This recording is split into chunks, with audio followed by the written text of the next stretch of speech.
Bien, on va peut-être pouvoir commencer en attendant les autres. Il y a d'autres invités, mais qui ne sont pas encore arrivés. Ils prendront le train en route.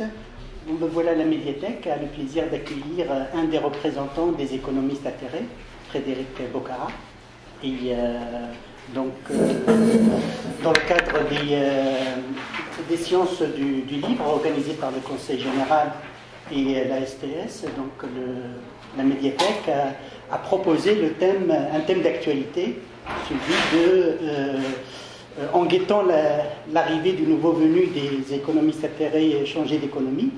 On s'est dit, ça serait bien, d'ailleurs on a organisé les choses avant que le livre sorte, ça serait bien, étant donné que c'est un thème d'actualité qui touche les arcueillés et les non-arcueillés. Hein, donc voilà, donc on est très content de savoir que Frédéric Bocara puisse se déplacer pour nous présenter un peu le contenu donc, du dernier livre, contenu d'autant plus intéressant qu'il y a des propositions concrètes qui ont été faites comme alternative à la crise actuelle. Et pour donc, cet après-midi, on aura comme discutant Jean-François Lejeune, qui est universitaire. Donc merci à vous, puis merci à vous deux d'être parmi nous, et merci encore pour le Conseil général pour cette organisation. Ok, merci. Donc, bonjour à tous. Donc, je vais commencer par présenter rapidement, pendant 5 minutes, Frédéric Bocara et les économistes atterrés, enfin plutôt les économistes atterrés, Frédéric Bocara qui se présentera lui-même. Donc après, Frédéric aura 40 minutes à peu près pour présenter le livre. Et ensuite, on passera à la discussion pendant une cinquantaine de minutes pour rester dans le créneau de l'heure et demie, si j'ai bien compris. Donc on est ici pour parler du dernier livre des économistes atterrés qui ont déjà à l'heure active 2 autres bouquins qui sont ici. Donc le premier qui date le manifeste qui date de 2010 et qui contient une remise en cause d'évidences que les médias nous assènent depuis une trentaine d'années. Donc ce manifeste a été signé par, j'ai vérifié les chiffres il n'y a pas longtemps, 5500 personnes qui ne sont pas uniquement des économistes, qui sont aussi des citoyens, des universitaires, des ingénieurs, des profs, hein, tout le monde. Donc c'est quelque chose qui est assez infusé, je pense, dans la société, où maintenant on voit un peu plus d'économistes qui ne pensent pas comme tout le monde, un peu plus dans les médias, je trouve. Donc il y a quand même eu un petit changement par rapport à quelques années. Donc le deuxième bouquin qui date de 2011 a aussi eu, je pense, c'est un beau succès librairie, il me semble aussi. Donc voilà, les atterrés en sont leur 3e bouquin, donc ils profitent de la période électorale de 2012 pour s'inscrire dans le créneau et faire des propositions. Donc les économistes atterrés, c'est un collectif d'économistes qui se disent atterrés, je pense, à double titre. Le premier, c'est... je pense qu'il est dirigé contre le néolibéralisme qui, depuis 30 ans, nous assène toujours que le marché autorégulé peut tout faire, qu'on ne peut... C'est une forme de fatalité, vous avez la Banque centrale qui doit être indépendante, et voilà, il ne faut pas entraver les marchés, il faut absolument baisser le coût du travail, c'est la vérité. Mais aussi, je pense qu'ils sont atterrés contre leurs collègues qui...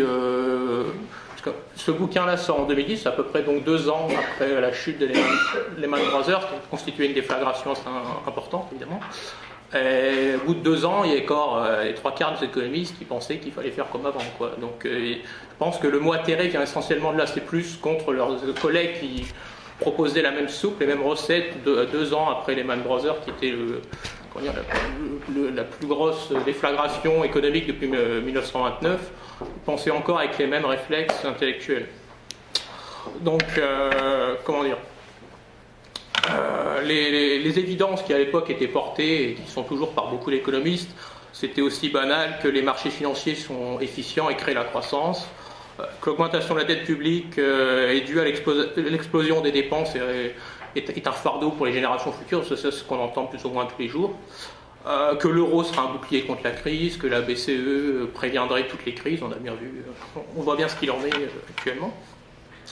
Donc je pense que le livre dont il est question aujourd'hui, donc le dernier, c'est à la fois un livre d'actualité puisqu'il propose il formule des propositions pour 2012, donc il est d'actualité, mais je pense qu'il aurait pu être écrit il y a 10 ou 15 ans parce que ce qui est dit à l'intérieur, contrairement à ce qu'on assène souvent dans les médias, savoir que la personne avait vu venir la crise, bon, il des économistes qui depuis très longtemps rabâchent que si c'était prévisible étant donné la place prise par la finance, la bulle financière, les bulles financières à répétition, donc au Japon, la bulle Internet des années 2000, puis la dernière en date, j'appellerais peut-être bulle Lehman Brothers ou bulle subprime plutôt.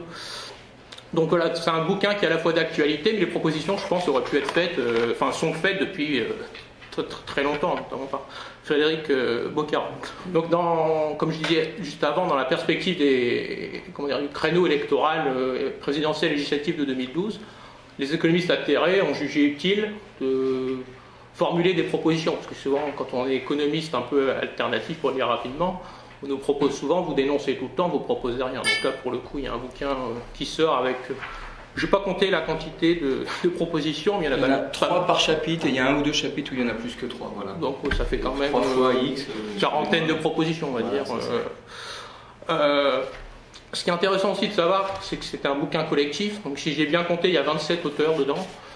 Et qui, dès l'introduction, et ça se ressent à la lecture, si vous le lisez, il y a des différences entre les économistes, parce qu'il y en a qui sont, si je traduis en termes politiques, plus sociaux-démocrates, il y en a qui sont un peu plus radicaux, et si je traduis en termes scientifiques, entre guillemets, économistes, il y en a qui sont plus keynésiens, de l'économiste Keynes, il y en a qui sont un peu plus marxistes, qui réclament d'autres auteurs peut-être un peu moins connus du grand public, mais il y a vraiment le bouquin n'est pas une ligne, quoi. Il y a vraiment une pluralité de gens qui s'affirment. Leur seul credo, c'est de remettre en cause ce que vous entendez tous les jours dans les médias, les marchés seraient efficients et la solution à tous nos problèmes. Donc, voilà. Donc Frédéric Bocara est l'auteur d'un de ses articles, le 10e je crois, donc qui s'intitule pour un système de financement émancipé des marchés financiers. Cependant, il n'a pas uniquement se consacrer à la présentation de ce chapitre, mais plus à une présentation globale donc du bouquin. Donc je poserai peut-être 2 petites questions, histoire de situer, de passer la parole tout de suite à Frédéric. Sur quel constat précis de la situation économique les économistes atterrés se sont basés pour formuler ces propositions? Et ensuite, puisqu'on nous dit toujours que nos propositions, parce que je suis un peu dans la même ligne que Frédéric Bocara, on nous dit toujours c'est pas faisable. Donc comment faire pour mettre en œuvre ces propositions, voilà. Donc je te laisse la parole pour une quarantaine de minutes.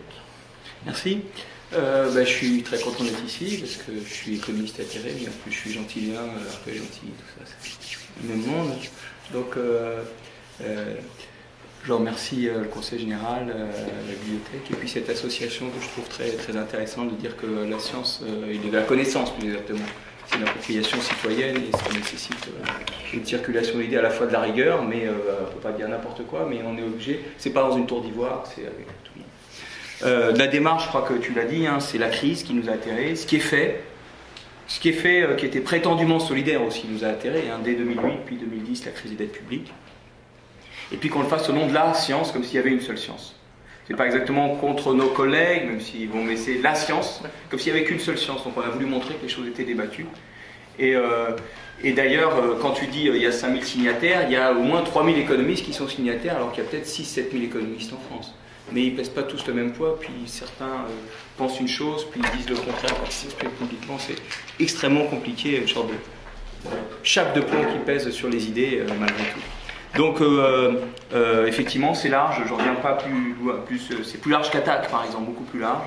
Les gens de mon courant de pensée ont été exclus d'Attaque par exemple, donc c'est plus large. Il y a l'idée de formuler des propositions sur l'ensemble des domaines. Et puis, vous voyez, on a été donné le manifeste, qui est un manifeste qui était disponible sur Internet. Hein, le texte était disponible gratuitement sur Internet. En livre, on a vendu 80 000 exemplaires. C'est quand même énorme. Donc voilà. Alors, donc, qu'est-ce qui guide un peu nos propositions hein, sur l'état de la situation? La gravité du chômage, la gravité de la crise, et en plus le fait que les solutions qu'on présente, c'est pour aller encore pire. Hein, on peut parler de la TVA sociale hier, mais encore il y a peu de temps aussi, tous les sacrifices qu'on demande aux gens. Donc, la première idée, c'est... donc, tu as redit les fausses évidences hein, que j'ai remis là dans des PowerPoint, je ne vais pas les reprendre. Hein. On défend l'idée que beaucoup de choses qui sont assénées comme des vérités intangibles sont critiquables. On pourra y revenir, mais je ne veux pas répéter tout ce que tu as dit. Pourquoi ça ne bouge plus maintenant cette affaire? Ah, voilà. Et bon. Mais, donc les fausses évidences, elles sont au-dessus, voilà, les marchés financiers seraient efficients, tout ça serait magnifique. Donc, le déclenchement de la crise. Mais la première idée, c'est que l'austérité, non à l'austérité, l'austérité n'est pas la solution pour sortir de la crise. Ça, c'est un élément très fort qui nous a rassemblés et qu'on met en avant dans nos propositions et qui guide nos propositions. Alors, on discute sur les formulations, chacun a la sienne, on a un mouvement divers et on assume des paroles différentes. Hein. Donc moi, la formule que j'utilise, c'est « il faut une expansion sociale », c'est-à-dire une expansion du social. Pas l'histoire de croissance ou pas, mais une expansion du social. C'est ça ce qu'il faut aujourd'hui, et pas l'austérité. Et donc, vous voyez, pas austérité, une conséquence de cette première idée, ce n'est pas d'abord les déficits auxquels il faut s'attaquer. Hein, chez les économistes, il y a la thèse des déficits préalables, qu'il faut l'épargne préalable, l'investissement préalable, on ne va pas. Mais c'est pas attaquer les déficits avant tout, ou bien le dogme des déficits zéro. Ça viendra après. Avant tout, il faut repartir d'une autre façon. Et en repartant d'une autre façon, il se passera autre chose. Vous voyez, on pourra revenir si c'est pas clair. Donc ça, c'est les deux premières choses, si vous voulez. Pas l'austérité et pas les déficits avant tout. Comme s'il fallait tout faire, et puis après, une fois qu'on se sera coupé un bras, on verra ce qu'on fera. Non. Deuxièmement, il faut, les marchés financiers, si on met en avant des évidences sur les marchés financiers, c'est que le poids, les taux, nous disons, des marchés financiers, c'est ça qu'il faut desserrer par contre en premier. Alors comment? C'est la question que tu poses, je vais y venir un tout petit peu après. Troisièmement, la démocratie et la solidarité contre la guerre économique. Donc ce sur quoi nous insistons, c'est l'appropriation citoyenne, toute éducation populaire, et des éléments de démocratie dans l'économie. Les marchés financiers, c'est pas démocratique. Voilà. Donc, j'ai parlé des fausses évidences. Derrière les fausses évidences, moi je dis qu'il y a 3 dogmes sous-jacents. Un premier dogme qui serait que le seul bon critère de mesure de l'efficacité, de la pertinence, de tout ce qu'on fait, ce serait la rentabilité. Mais la rentabilité, c'est le profit sur le capital. Le profit, c'est un tout petit bout de la création de richesse. La création de richesse, c'est la valeur ajoutée. Là, je suis l'INSEE hein, comme économiste. La somme des valeurs ajoutées, c'est le PIB, le PIB. C'est ça la création de richesse. Le profit, c'est un petit bout. 20, 25%, 27%. 30% dans certaines entreprises. Donc, mais on regarde combien le pognon rapporte de pognon. Et pas toute la création de richesse, et elles sont regardées l'aspect qualitatif. Donc ça, c'est un dogme qui est sous-jacent à tous ces trucs. Un deuxième dogme, ce serait que l'emploi et le social ne seraient qu'un coût. Attention, on ne va pas dire que ça ne coûte pas. Bien sûr, ce serait complètement débile. Mais ça a un effet considérable d'efficacité économique, pas seulement sociale. On ne peut pas couper le social et l'économique comme ça. Donc l'emploi, au contraire, sa qualité, les qualifications, tout ça, c'est au contraire un facteur d'efficacité. De même que les services publics, qui sont un facteur d'efficacité et qui sont vus uniquement comme un coût. Hein, ils sont hors champ. On ne parle que de dépenses publiques, on ne parle pas des services publics. Hein, c'est le deuxième dogme en fait. Où sont les services publics? Là on est dans un service public pourtant. Et troisièmement, vous savez on parle de la théorie quantitative de la monnaie, peut-être vous en avez entendu parler, comme on est dans les bouquins, je fais un peu de science entre guillemets. Hein. La théorie quantitative de la monnaie, c'est de dire que seule la quantité de monnaie compte. Donc il faut une banque centrale indépendante qui regarde que la quantité, et puis qui regarde s'il y a trop ou pas assez de monnaie, on ne sait pas par rapport à quoi, et puis qui la diminue. Mais ça voudrait dire que la façon dont elle est utilisée compte pas. Si la monnaie est utilisée pour spéculer, ou pour créer des emplois, ou pour développer des crèches, il ne faudrait pas regarder. Et c'est ça ce qu'on a fait pendant des années, avec l'indépendance de la Banque Centrale Européenne, et ce qui nous a amené sur la crise actuelle. Alors, nos propositions portent, si je rentre un tout petit peu plus précisément pour annoncer les propositions, il y a tout un bloc qui tourne autour des marchés financiers et du crédit. Bon, c'est le chapitre auquel j'ai contribué, je développerai plus. Réorientation du crédit avec un autre crédit. J'expliquerai ce que c'est qu'un autre crédit. Un pôle public bancaire et financier qui peut venir appuyer cette réorientation pour un autre crédit. L'important n'est pas d'abord qu'il soit public, mais le fait qu'il soit public est un moyen pour faire un autre crédit. Et on tire aussi expérience du passé où il ne suffisait pas qu'un pôle de crédit soit public pour que ça change beaucoup de choses. Et une réorientation, donc vous voyez, un autre crédit, un pôle public comme levier dans cette affaire-là, et une réorientation de la Banque Centrale Européenne, hein, qui maintenant fait la une des journaux. Et beaucoup d'économistes atterrés d'autres pays, parce qu'on est traduit dans plein de langues, hein, même en finlandais. On a reçu un mail, Toshoponi, Kononi, je sais pas quoi, c'est le titre de notre ouvrage finlandais. Nous envie du fait, en France, vous êtes un pays très conscient qui connaissait beaucoup de choses, très politisé. Chez vous, au moins, on parle de la Banque Centrale Européenne. Bon, alors on verra un petit peu ce que c'est que la Banque Centrale Européenne. Bon. Donc, tout un bloc sur ces aspects marché financiers, appuyé sur la fiscalité, c'est un autre chapitre du livre qui porte sur la fiscalité, au service du social et de l'emploi. Hein, il y a un chapitre sur le travail, très intéressant, je vous le conseille, un chapitre sur l'emploi, un chapitre sur la protection sociale, très riche aussi, par Batiffoulier, et puis au service de l'écologie, il y a tout un chapitre sur l'écologie, où d'ailleurs il faudrait peut-être plus mixer écologie et services publics. Donc vous voyez, un bloc marché-finance, appuyé par fiscalité, avec des objectifs sociaux qui sont social, emploi, écologie, meilleure vie, temps de travail, etc. Et puis des éléments sur les entreprises et une autre gestion des entreprises, d'autres droits démocratiques, etc. Donc toute une cohérence intéressante avec un certain nombre de propositions. Moi je vais me concentrer quand même sur les aspects financiers, malgré tout. Hein. Alors je saute ce que nous disions ici, mais nous disions déjà beaucoup de choses dans le manifeste. Hein. On pourrait y revenir. Alors, 4 idées simples que j'ai déjà commencé à avancer, que je vais un peu plus développer dans mon texte, là. 1. Ce n'est pas la dette en soi qui est responsable de la crise. Il en est de la dette comme de tout, il y a de la bonne, il y a de la mauvaise. Et donc, ce n'est pas avant tout la dette qu'il faut régler. Deuxièmement, fondamentalement, la crise, c'est parce que les banques et les entreprises ont eu toute leur activité développée contre l'emploi et les services publics, qui sont les facteurs de l'efficacité réelle. Avec... Pourquoi contre l'emploi et les services publics? Parce que la domination des marchés financiers, parce que l'obsession de la baisse des coûts du travail. Et donc l'idée qu'il faut une autre logique économique s'appuyant sur les capacités des gens, visant une émancipation de la vie sociale. Pour cela, donc un nouveau crédit est fondamental, ça je l'ai un petit peu avancé. Alors, j'annonce tout de suite un nouveau crédit, et de nouveaux droits d'ailleurs des gens dans les entreprises. L'idée est émise, et elle est émise, vous voyez, on est à la limite de l'économie et de la politique, et nous on veut dire l'économie c'est politique, il y a des choses rigoureuses, mais il faut le mettre dans le champ de la politique et le débattre avec les citoyens. D'ailleurs, on a des débats, on est invité par des partis politiques pour débattre avec eux, mais pas pour venir soutenir ou débattre à leur service.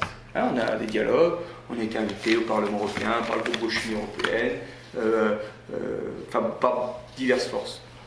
Mais on a entendu, ne serait-ce que Sarkozy à Toulon, il n'y a pas encore longtemps Hollande, dire il faut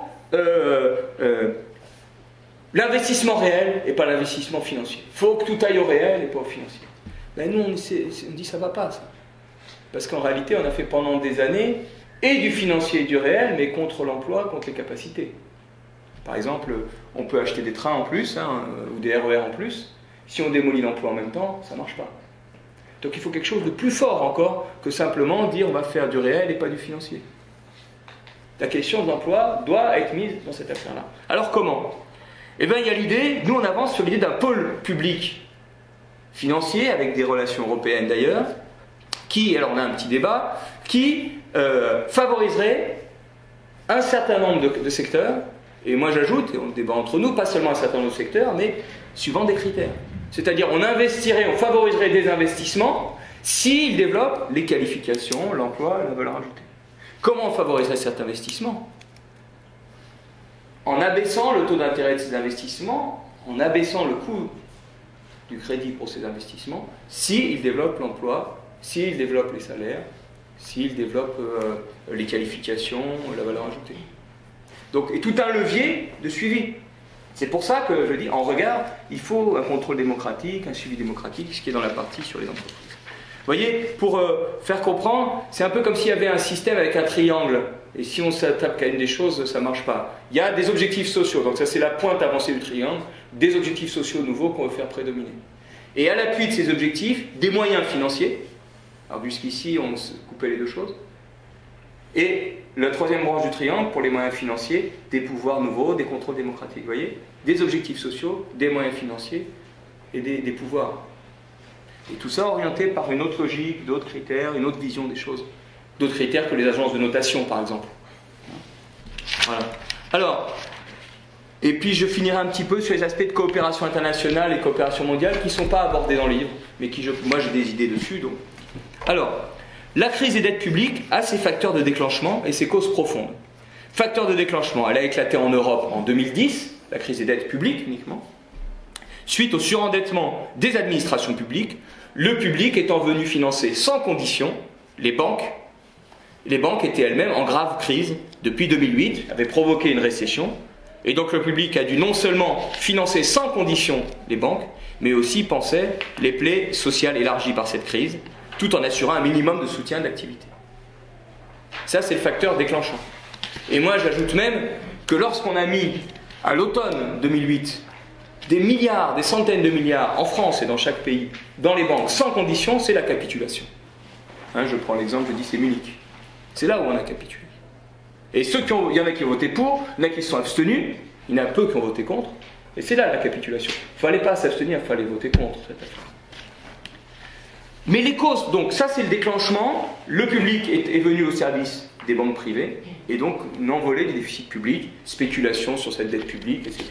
On pourra revenir sur les mécanismes de cette spéculation. Les causes profondes sous-jacentes de ce déclenchement ne sont pas qu'il y a eu trop de crédit en soi. Après tout, les besoins sociaux et les besoins productifs sont énormes.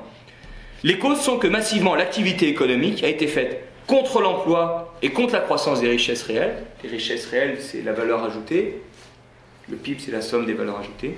Ou très peu pour l'emploi, et largement au service du profit, de la valeur du capital, de la rentabilité.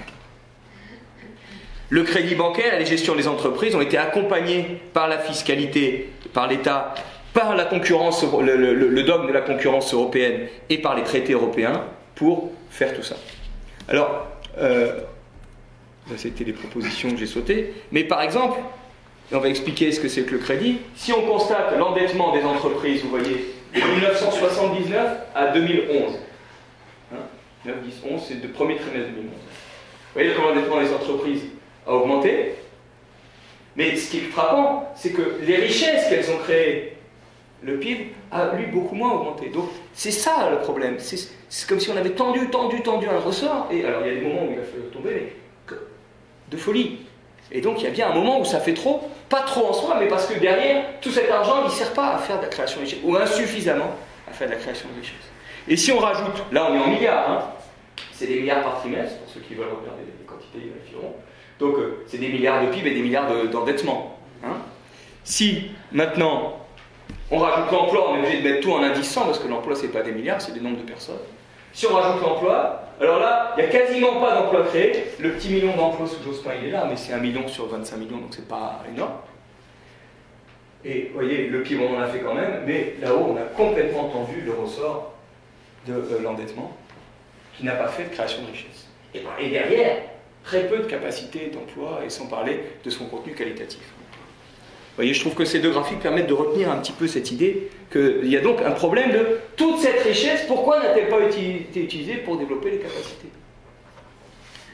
Le crédit bancaire a été accordé de plus en plus prioritairement et moins cher aux exportations de capitaux, à la spéculation, ça fait pas tout ça, c'est pas la création de richesse, aux fusions, acquisitions, aux rachats. Alors je donne un exemple partout, mais alors ici il est pas loin parce que Sanofi aussi est à côté. Sanofi au début des années 2000 a reçu 16 milliards à 2%. Qui a un crédit à 2% ici? Personne. Voilà. À l'époque, je travaillais à la Banque de France, nous disions que fait la police, que fait Jean-Claude Trichet? Hein, la police du crédit, c'est les banques centrales. 2%, avec quelles conditions de création de richesse? Rien, voire pire. Romainville, qui est à côté de Montreuil, il y avait un laboratoire de 3000 personnes dans les antibiotiques, c'est le seul laboratoire d'Europe de recherche sur les antibiotiques.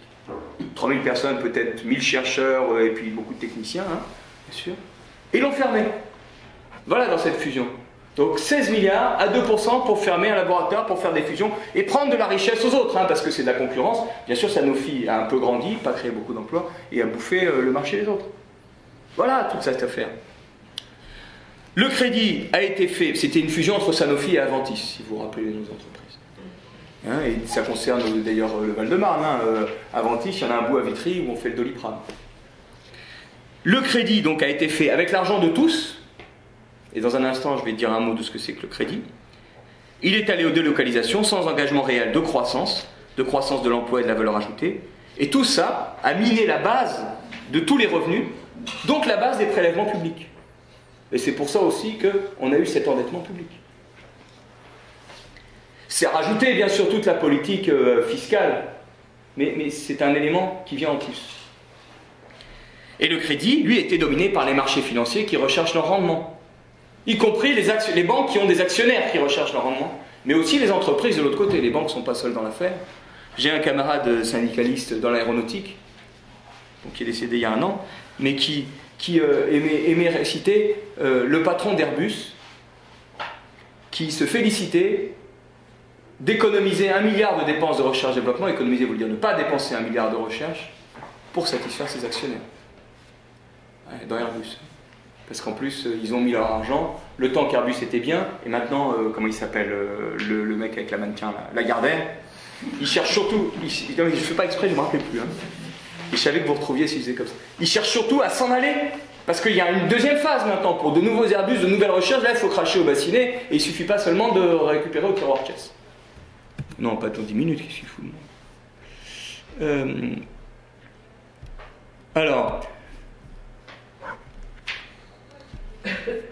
Alors, un mot quand même pour comprendre ce que c'est que le crédit. Il faut savoir que le crédit, c'est quelque chose qui peut être très puissant. Ça repose sur de la création monétaire, et c'est les banques qui font de la création monétaire. Elles créent de la monnaie, et c'est régulé par la banque centrale. Comment? Eh bien, imaginons que tu veux aller acheter une voiture, on va prendre un prix simple, à 10 000 €, je ne sais pas s'il y a beaucoup de voitures neuves à 10 000 €, je ne sais pas, la mienne est en train de me lâcher, enfin je regarde. 10 000 €, moi je suis une banque, il vient me voir, je regarde un petit peu, vous savez, hein, ses capacités de remboursement, etc. Mais j'ai que 1 000 €. Et donc je vais lui faire par un jeu d'écriture sur son compte 10 000. J'ai 1 000 € en billets, si vous voulez, en monnaie banque centrale, et je crée 9 000 par un jeu d'écriture. Pourquoi? Parce que je sais qu'il va créer la richesse progressivement, il va avoir son salaire qui va venir, etc. Donc ça va être remboursé. Si vous voulez, on s'est jeté en avant comme quand on marche et on compense par l'avenir qui va venir. Donc c'est très civilisé, c'est une façon de se projeter dans l'avenir. Et deuxièmement, parce que j'ai fait mes calculs et les banques ont fait leurs calculs, ce ratio de 1 sur 10 n'est pas au hasard, c'est à peu près celui-là. Je sais que tu vas utiliser à peu près 1 000 € sur les 10 000 en billets. Et le reste, ça va marcher par jeu d'écriture dans ma banque ou avec les autres banques et on va compenser ça sans problème. Alors il peut y avoir un moment où, manque de bol, il utilise 1100, 1200. Donc moi, tout ça c'est une image hein, macroéconomiquement, je ne vais pas pouvoir te donner, je vais manquer de billets. C'est ce qu'on appelle la monnaie banque centrale, les billets. Donc, moi, banque, BNP, je vais avoir besoin de la fraîche, entre guillemets. Et donc, je vais aller voir, si toi par exemple, la Banque Centrale Européenne, c'est lui. Vous avez vu, c'est lui la Banque Centrale Européenne. Tu m'en veux pas, vous m'en voulez pas, je tutoie facilement pas. Non, mais c'est pour. On se rappelle après, ah, c'est le mec qui est là. Donc, je vais aller voir en disant, j'ai besoin de fraîche. Donne-moi 200 €. Qu'est-ce qu'il me dit? Il me dit, je veux bien te les donner, mais bon, t'es la BNP, d'accord, je te connais, hein, on ne crée pas en fait pour des crédits aux particuliers. C'est pour des crédits aux entreprises avec 2 signatures, dont je passe les détails, hein, pour une machine, parce qu'il a fait un investissement pour un pôle d'imprimerie, par exemple. Et donc il me dit, ok, je te connais, mais donne-moi une garantie. Ah, je te dis, pas de problème, je te donne un papier, c'est le crédit que j'ai fait à l'entreprise du genou, excuse-moi, hein, du genou. Donc je te donne le truc. En contrepartie, la Banque Centrale me prête les 200 € ou les 200 000 € ou les 200 millions, comme vous voulez, dont j'ai besoin. C'est-à-dire que si je fais défaut, il garde le titre, donc les machines. C'est comme ça que ça se passe. La garantie, c'est les machines. Et puis sinon, on dénoue l'opération, et puis je lui rends l'argent, et il me la prête à un certain taux, ces 200 €. C'est le taux au jour le jour, on disait autrefois. Le TJJ, on a appris, nous, comme étudiants en économie. Taux au jour le jour, JJ. Donc, c'est ça. Le 0,5% ou le 1% de la Banque Centrale Européenne, c'est le taux auquel elle prête l'argent aux banques. Bon, là, elle a prêté 500 milliards aux banques. Qu'est-ce qu'elles ont fait, les banques? Elles ont tout remis à la Banque Centrale Européenne pour le placer. Enfin, elles en ont mis 400, 380. Donc, pas du tout irriguer l'économie. Bon, vous voyez la folie. Donc, vous voyez, il y a eu une création monétaire qui a une certaine logique. C'est que, bon, mais, en réalité, elle n'est pas allée assez peu au développement soit de la consommation des ménages appuyée sur du salaire, soit au développement d'activités réelles, etc., beaucoup à la spéculation, et la Banque Centrale Européenne a dit « je te donne, si t'es BNP, je te donne ». Et je te donne toujours à 0,5% ou à 1%. C'est ça, la logique. Vous voyez un peu, vous comprenez mieux, j'espère, peut-être. Hein? Et enfin, pour vous rassurer, parce qu'il y a une peur du crédit, hein, pour vous rassurer, pourquoi le crédit joue une telle importance? Ben, c'est comme dans la marche, quand on est immobile, j'ai besoin d'une impulsion pour me jeter en avant. Donc me jeter en avant, c'est nécessaire. Je prends un appel d'énergie. Ah, bien sûr, je peux me jeter en avant en tombant dans le gouffre. Le crédit peut être orienté sur n'importe quoi. Je peux pas avoir les gens, c'est solide pour retomber, donc il y a un problème de garantie. Mais c'est pas le fait que j'ai fait une impulsion pour marcher qui est mauvaise. C'est la façon dont je l'ai fait, la façon dont je l'ai organisé, les muscles que j'avais, etc. Et bien le crédit, c'est ça. C'est parce que avant de produire, la production n'existe pas, il faut une avance. Il faut vivre avant de produire, il faut une avance dans la société. Même si, par endroit, il y a des gens qui disposent d'avance, globalement, il faut une avance, si on produit plus, si on fait des nouvelles choses, si on crée des nouveaux projets. Donc il faut une avance, et on la compense en marchant. La marche, c'est d'ailleurs une chute compensée, et puis ça marche bien. Voilà. Il ne faut pas avoir peur du crédit. Il ne faut pas être comme les Indiens qui ont peur de la magie des Blancs et qui disent « Ah, nous, on ne va pas utiliser fusil, on va avec les arcs et les flèches. » Vous emprunterez Little Big Man, là, vous verrez comment ils sont morts courageux, la poitrine offerte avec les fusils des Blancs. Sauf ceux qui, justement, à Little Big Man, ils utilisaient les fusils, ce qu'ils ont osé. Les sorciers leur avaient fait peur, mais eux, ils n'avaient pas eu peur des mises en garde des sorciers. Alors, en outre, les aides publiques sont allées dans le même sens, les aides publiques sont allées dans le même sens, poussant à une baisse du coût du travail, de ce qu'on appelle le coût du travail, minant les aides publiques, la base des revenus, la base de consommation salariale, et pesant donc encore sur la consommation, ça renforce l'affaire. Pesant ainsi sur les facteurs décisifs d'efficacité que sont les qualifications, les recherches, les services publics. On est dans un endroit où il y a, je ne parle pas seulement d'Arcueil, mais un peu toute l'agglomération, où il y a entre les hôpitaux, les centres de recherche, il y a énormément de potentiel de services publics. La fiscalité a elle aussi appuyé cette politique en allégeant le poids des prélèvements publics sur les entreprises et sur les revenus du capital et en augmentant leur poids sur le salariat et les ménages moyens et modestes. Alors on peut prendre la première mesure de Sarkozy, mais bon, on va sauter les mesures d'il y a quelques jours encore, on pourra revenir. 2 chiffres quand même, là pour vous amener des éléments scientifiques, entre guillemets, hein, puisque je suis à la fois universitaire et INSEE, pour montrer la gangrène financière. Les entreprises non financières, elles ont des coûts, comme toutes. Elles ont des consommations intermédiaires, c'est quand elles achètent des choses, elles payent des salaires, c'est aussi un coût, elles ont des cotisations sociales, elles ont des charges financières. Leurs charges financières, dividendes payés aux actionnaires, plus charges d'intérêt bancaires, c'est 308,8, retenez 300 milliards d'euros. Plus du double de leurs cotisations sociales employeurs. 308,8 d'un côté, 145 de l'autre. Cotisation sociale employeur, 145 milliards. En 2010, d'après l'INSEE. Charges d'intérêt et bancaires, plus dividendes, 308,8 milliards. Que fait la police? Qu'est-ce qui est prioritaire? Enfin, que fait la police? C'est pas un problème de fessées et de flics, mais je veux dire, comment maîtrise-t-on ça? Voilà, ça devrait être ça l'urgence de notre société. C'est pour ça aussi qu'on est intérêt. Qu'il y ait ce problème, qu'on n'arrive pas, mais qu'on se pose la question, comment on fait, hein? Et l'État, sans même prendre toutes les administrations publiques, mais l'État, sur sa dette, il paye des intérêts. Et les intérêts, il y a des libéraux qui disent, c'est parce qu'il est endetté. Mais pourquoi ce serait à ce prix-là qu'on les ferait payer les intérêts, pour des choses aussi utiles? Il paye 42,3 milliards d'intérêts, d'après l'INSEE, en 2009. 2010, pardon. 42,3 milliards d'intérêts, ça ne vous dit rien. Retenez plutôt que c'est à peu près l'équivalent du budget de l'éducation nationale. Uniquement en charge d'intérêt. Je ne parle pas du principal. Vous savez, un emprunt, hein, quand on emprunte 100 à 10%, on rembourse 110. Hein, je te rendrai, avant l'août, fois d'animal, intérêt et principal, hein, ainsi gagne la forme. Donc, autant que le budget de l'éducation nationale, uniquement en charge d'intérêt. Et à moyenne à 5%. Hein. Pour quelle raison aussi cher que ça? Alors, cette crise, ce n'est pas à cause de la dette en soi, mais à cause de la façon dont elle est utilisée et à cause du coût auquel la délivrent ceux qui la financent, car il en va de la dette, comme de beaucoup de choses, il y a de la bonne et de la mauvaise dette. D'ailleurs, vous voyez, alors sur les entreprises, ça c'est la partie de la dette détenue par les banques, et ça c'est la partie de recours direct au marché financier et qui a cru énormément depuis les années 79-80, avec le tournant de 83, c'est les marchés financiers. Et dans l'État, c'est bien pire encore, puisque, vous voyez, la part depuis 79 de la dette détenue par les marchés financiers est passée de 65% à 90% maintenant. L'essentiel de la dette, depuis longtemps, depuis 99, est détenu par les marchés financiers. Deuxième moment de pédagogie, si vous voulez, qu'est-ce que c'est qu'une obligation? Un type de dette, un papier. Moi, je suis l'État, je fais mon budget. J'ai des dépenses qui sont nécessaires. Elles sont un peu plus élevées que les recettes que je pense avoir. Qu'à cela ne tienne, l'endettement, c'est pas une mauvaise chose en soi, même l'État le sait. Un ménage, il ne va pas laver la lessive à la main pendant 30 ans avant d'avoir de l'argent pour acheter une machine à laver, où va-t-on?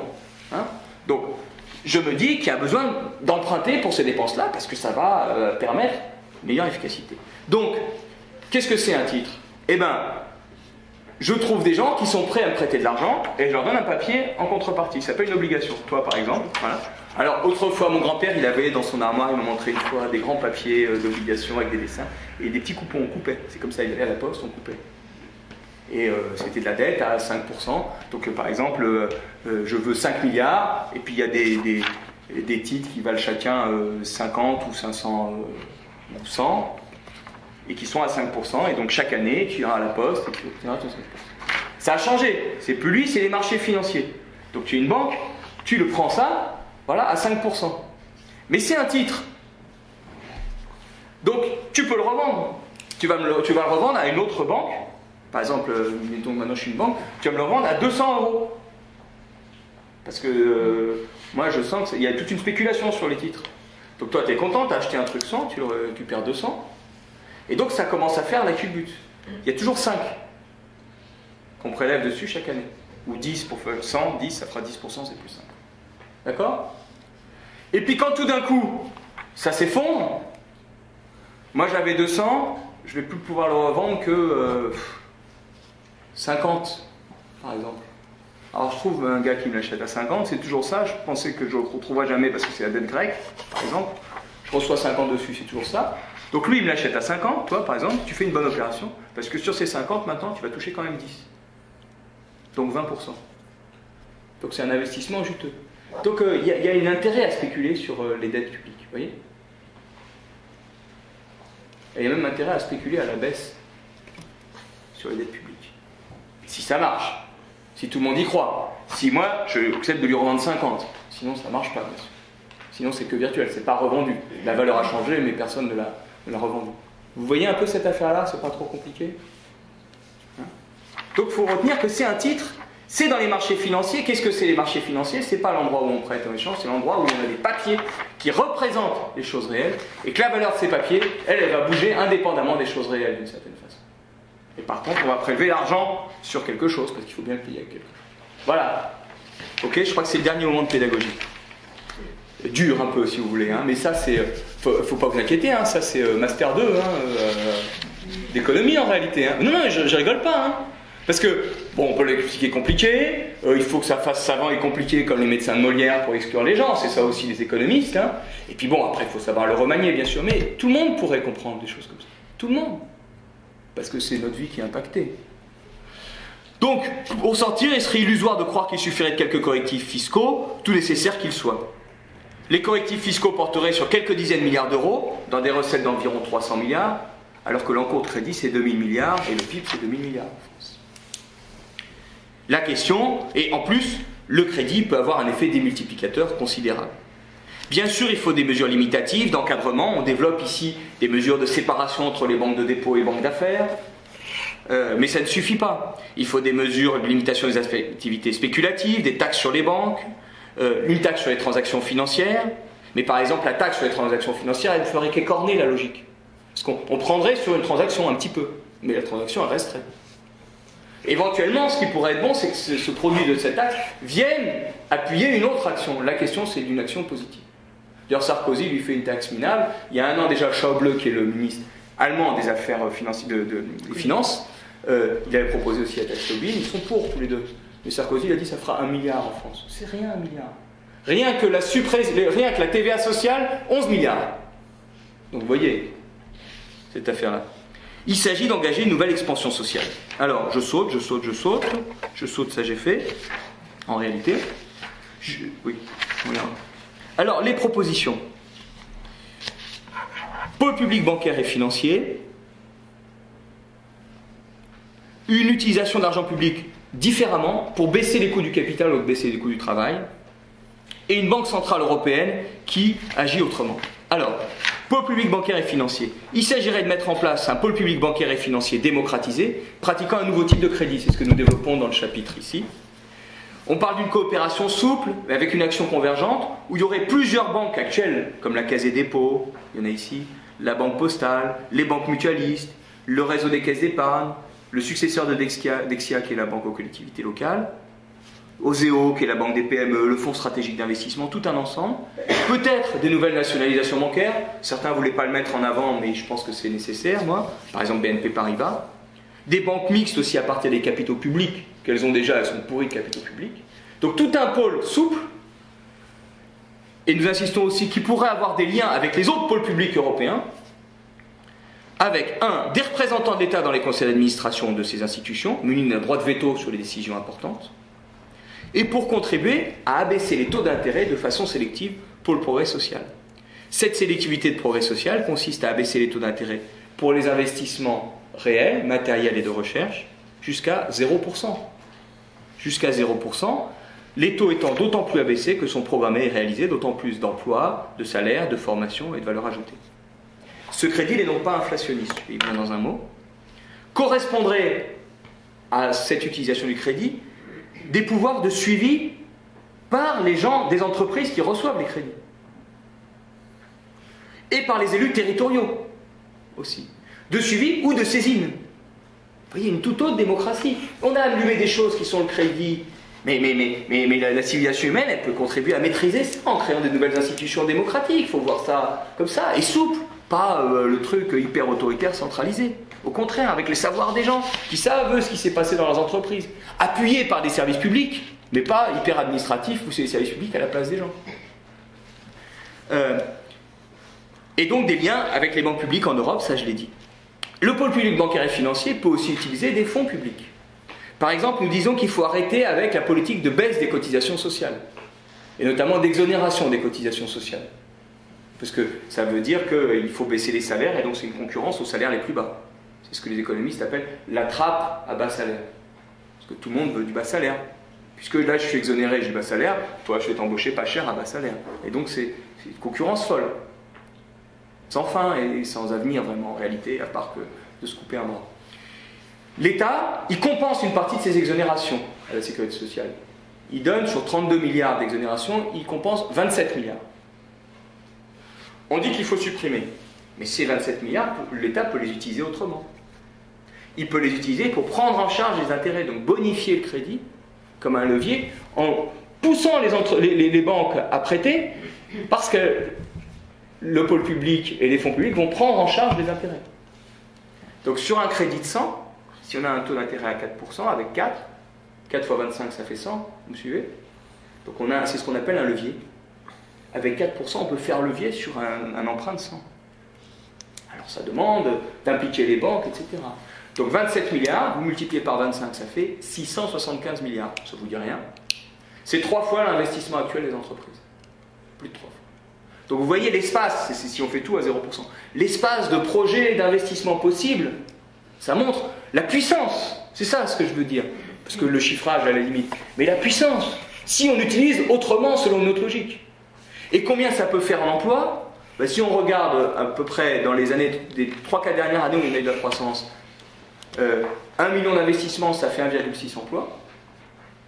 Et donc ça, j'ai fait le calcul, vous pouvez le refaire, ça peut faire 1 million d'emplois au maximum, c'est 600 milliards, 675 milliards. Et encore, ce que nous disons, c'est qu'il faut probablement développer plus d'emplois, plus de services publics, arrêter avec cette folie de surexploitation, où c'est les machines qui remplacent à tout prix les gens qui manient 3-4 machines, etc. Donc il y a une marge énorme de progression pour s'en sortir. Et du point de vue d'un économiste, c'est important. C'est pas seulement relancer les salaires, c'est-à-dire la demande, si vous voulez. Si on relance la demande, on a connu ça dans les années 82-83. ça développe les déficits parce qu'on achète, on importe, on n'arrive pas à produire. Non, c'est relancer la demande et l'offre. Et une offre efficace puisqu'on baisse les coûts du capital. Donc, on joue des deux côtés et c'est ça qui est une chose importante à mon sens. Donc, quelques commentaires et je conclue après. 1. Ce crédit ne serait pas inflationniste puisque une des conditions du crédit, c'est que de l'autre côté, il y ait de la valeur ajoutée et de l'emploi, des capacités. Donc, une des conditions du crédit, c'est qu'il fasse la bonne création de richesse. Et donc on suivrait, vous voyez, du point de vue démocratique. On pourrait suivre, un crédit c'est long. Moi j'ai un ami qui est secrétaire de la CGT Banque de France, il est très engagé, il est intervenu auprès des économistes atterrés aussi, qui dit mais les banques c'est quelque chose d'organisé, on peut suivre, c'est pas comme dans les marchés, je me débarrasse du titre et je suis plus responsable. Les banques, voilà, donc on peut suivre et dire tiens, ils n'ont pas fait le crédit, ils n'ont pas créé les emplois, pourquoi, c'est pas normal, on remonte, on pénalise. Des institutions, des instances de débat sur ce qui est fait. Bon. Donc c'est pas inflationniste, ça transforme l'offre, je l'ai dit. Ça pousse à une autre gestion des entreprises et comme on pousse à baisser les charges financières, ça pousse à baisser les coûts autrement, d'autres types de coûts. Et enfin, c'est une prise sur les profits. Puisque une entreprise qui reçoit son crédit, eh ben, ça lui oblige à utiliser ses profits pour cet investissement, pour rembourser le crédit. Donc ça pousse à utiliser les profits pour l'investissement efficace et utile et pas pour la spéculation. Vous voyez? Donc c'est des choses considérables. En France, on s'en est toujours quelque part sorti un peu comme ça. Que ce soit en 89 où il a fallu transformer toute la finance, mais même après-guerre, en 45. On a nationalisé les 3 banques avec des nouveaux comités d'entreprise, etc., un niveau de sécurité sociale, et on a pu faire un énorme crédit. Mais sans des critères précis d'emploi, de valeur ajoutée, donc on a aussi bétonné la France, surinvesti, fait des crédits à l'exportation, et ce qui a amené d'ailleurs le déclenchement de la crise des années 70, mais c'est une autre question. Mais c'est pour dire qu'on l'a fait, c'est puissant, et on veut le faire mieux, tout autrement, mieux maîtrisé.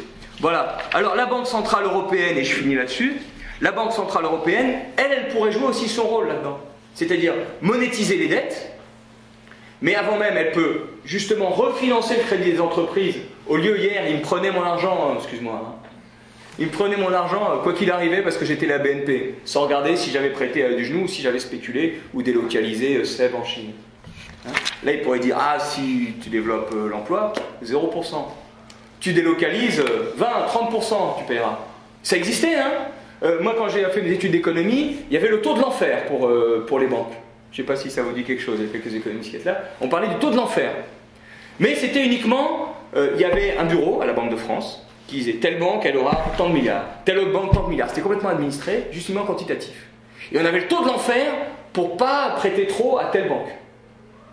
Mais là, c'est pas trop, c'est un peu de contenu. On aurait l'enfer si effectivement l'utilisation est infernale, si j'ose dire. Ou simplement plus cher si par exemple on développe l'entreprise du genou, excuse-moi, en la modernisant sans développer l'emploi. On peut avoir quelque chose de plus souple que oui et non, que noir et blanc. Donc ça c'est une première action de la Banque Centrale Européenne pour le refinancement du crédit. Mais c'est très important parce que la Banque Centrale Européenne c'est une institution publique, c'est dans nos mains quelque part, c'est une composante de l'exécutif européen. Et d'ailleurs c'est dans le débat, et ils sont obligés d'en débattre.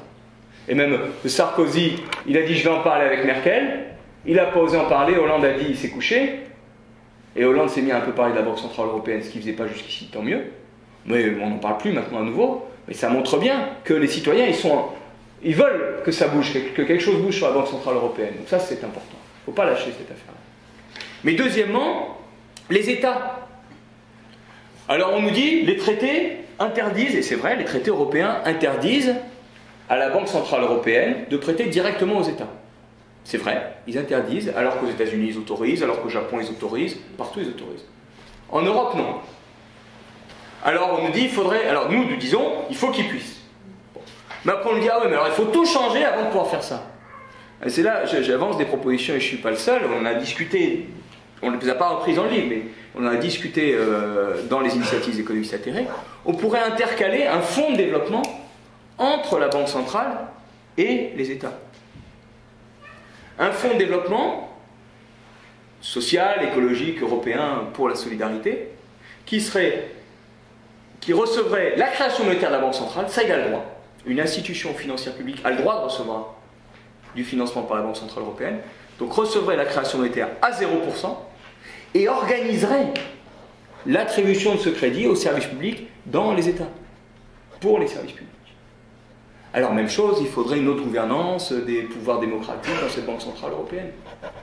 Mais vous savez, quand on a fait cette proposition, quelques mois après, on s'est aperçu que le DGB allemand, comme dit Sarkozy, le puissant, il aime la puissance sur Sarkozy, le puissant syndicalisme allemand, DGB c'est 8 millions d'adhérents en Allemagne, c'est pas de la table, c'est la Confédération allemande, fait la même proposition, avec d'autres mots, c'est pas rien.